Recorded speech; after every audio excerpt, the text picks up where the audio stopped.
Today is my stop for the Hear Our Voices book tour. Thank you so much to Hear Our Voices for letting me participate in this awesome book tour for Black Candle Women by Diane Marie Brown. Published on the 28th of February 2023, we have generations of Montrose women, Augusta, Victoria and Willow, who have lived together in their quaint two-storey bungalow in California for years. They keep to themselves, never venture too far from home, and their collection of tinctures and spells is an unspoken bond between them.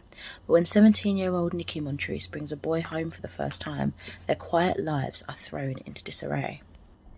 For each member of the family, the history and secrets begin to become unearthed as the curse that has been shadowing their lives up until now really starts to make an impact on this kind of situation, this new relationship that Nikki is introducing into the matriarch.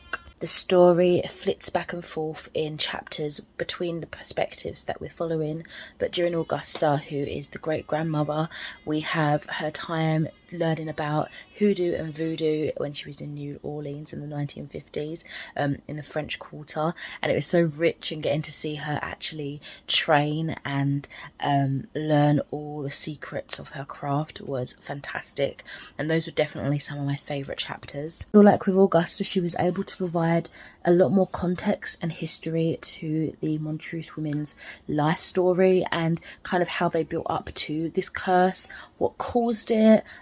Some of the secrets were slowly being unearthed in that storyline as we was flitting back and forth between perspectives and timelines, and really just kind of the whole practice and how it started. I really enjoyed reading during those times.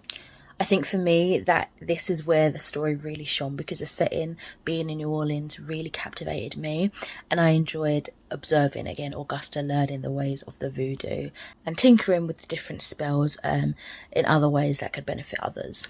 I really liked Willow for pushing against the mould and the tight restraints of her sister Victoria, as well as sparking inspiration for the rest of the household to begin to wonder how much hold the curse really continues to have on the family, and kind of start this whole journey into potentially breaking it and learning more about it and unearthing these secrets. Nikki, for me, the youngest of the Montrose women, she was 17 years old, but she did read a little bit younger than I would have expected.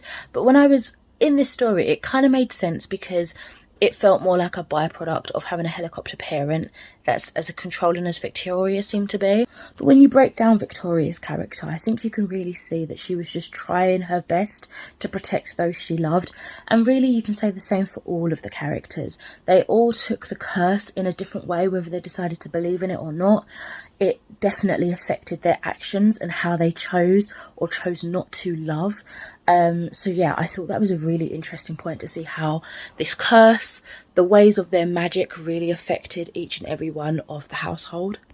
And sort of following on from that, I think what really worked for me the most was how different this matriarch was to each other.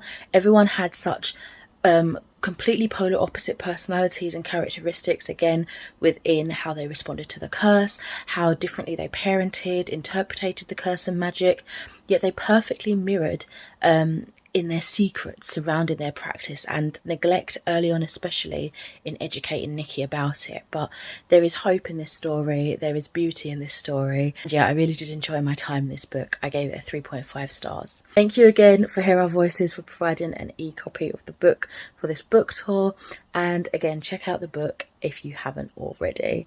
Thank you.